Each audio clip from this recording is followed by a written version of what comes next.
Okay, guys, panibagong araw, panibagong buhay na naman sa ating lahat, sa ating mga ka-Grab driver, sa lahat ng passenger at saka sa lahat ng mga nandito sa daan ngayon.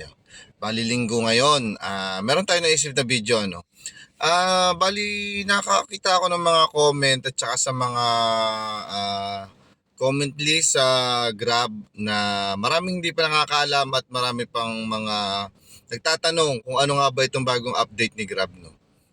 Bali ngayong araw naman pag-uusapan natin at ituturo ko sa inyo kung paano ba natin magagawa itong unli pili at unli cancel na tinatawag ng nakararaming mga Grab driver natin.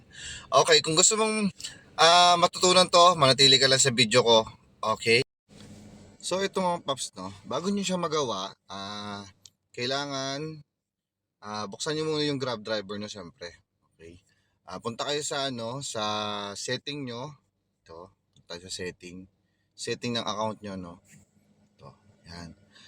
Kailangan ang account nyo lagi naka-auto accept, no? Para magawa nyo tong pre-cancellation booking ni Grab. Okay. Para makita nyo yung yung auto accept na yun, okay, punta ka sa dashboard, click mo yung profile mo, setting, at dito mo makikita sa account, okay, communication, job setting, yan. Sa job setting, diyan mo makikita yung auto accept, opportunity alert, okay, dapat naka-on din yan. Okay, yung mga service type, navigation, grab chat, quick replies, emergency contact, enable audio protect, diagnostic, dark mode, vibration touch, vibrate incoming job, never sleep, at saka customize ringtone, at saka device information. Dito mo rin makikita kung gusto mong i-log out yung account mo. Okay ha. Mga paps, no, kailangan lagi naka-auto accept ka para magawa mo tong future ni Grab na bagong update. Okay? Okay. Okay. Ngayon, i-on na natin, no, yung ating account. Go online na natin. Tapos, kapag may pumasok na booking na free cancellation, ipapakita ko sa inyo. Ano, Paps? Okay, ito yung example, no? Ito yung example mga paps, no? Ganito yung lalabas sa inyo pag may dumating sa inyong booking, kapag pwede nyo siyang i-cancel at saka pwede nyo siyang i-cancel, no? Pag mga ganyan. Lagi lang dapat kayo naka-auto accept para ganyan ang mangyari sa inyo. Kasi iba kasi yung pag hindi kayo naka-auto accept tapos may lumabas sa booking, hindi nyo siya in-accept, maapektuhan yung cancellation rate nyo. Pero dito sa bagong feature ni Grab, at bagong update niya, ito yung ganito yung update niya, no.